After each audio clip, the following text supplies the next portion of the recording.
Hello, in this short video we are going to investigate the following A+ level problem together on the topic of differentiation rules.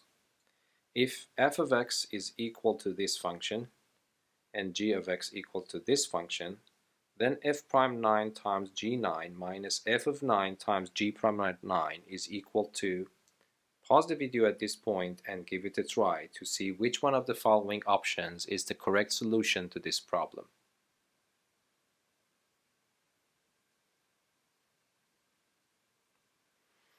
Okay, so if you want to tackle the problem naively, of course this is going to work by brute force. So you calculate the derivative of f and g and then calculate f prime of 9 and g of 9 and put them here and then simplify and get your correct answer.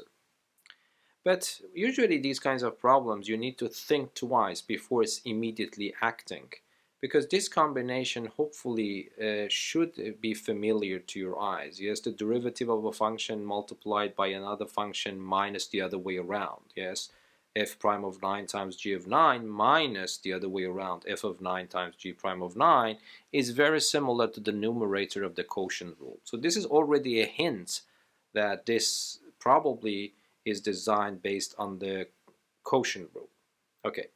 So if I want to write the quotient rule, so I will divide these two functions. Okay, so let us divide. You might think that division is very hard here, but it will actually help you a lot. So if I want to divide two functions, the function f of x is just simply 1 plus x squared minus x to the power of 5, but g of x itself is 1 over square root of 1 plus x squared plus x to power 5. But then if I give a denominator 1 here, this will be multiplied into the numerator and the 1s will be multiplied in the denominator. So I don't need to write the 1s.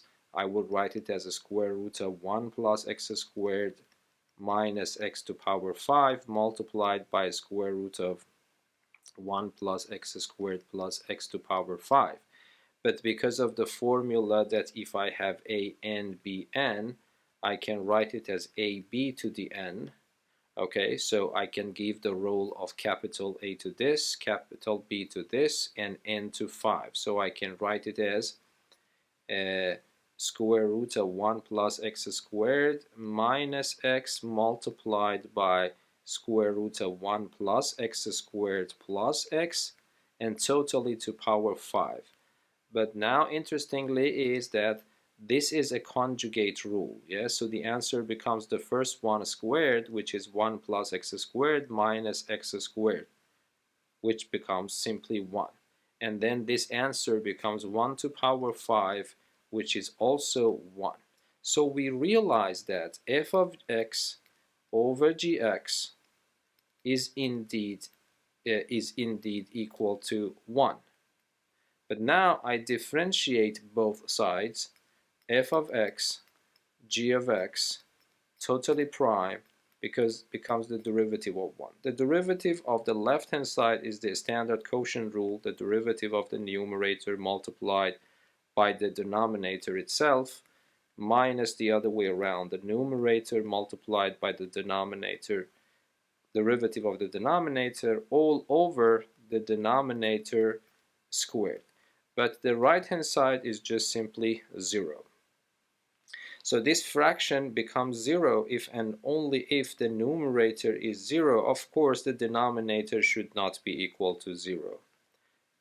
So we realize that for every x for which g of x is not equal to 0, f prime of x times g of x minus f of x g prime of x is indeed equal to 0, independent of what x is. Okay? Because you know that if a fraction is going to be 0, the numerator should be 0, but of course we have to be careful that the denominator is not 0. But the denominator is not 0 because the denominator is a function which is expressed in a fraction form whose numerator is constant 1, so it cannot be equal to 0. So we are on the safe side. The denominator is not 0, so for this fraction to become 0, this is the condition. And this is happening for every x, including x equals to 9 given in the problem. So now I replace x with 9, or any other number will work here, it doesn't matter. So this becomes 0. So this means the answer to this problem is 0. So, and you see that option B is the correct answer to this problem. I hope that this video was useful for you. Until the next video, be safe and goodbye. Thank you.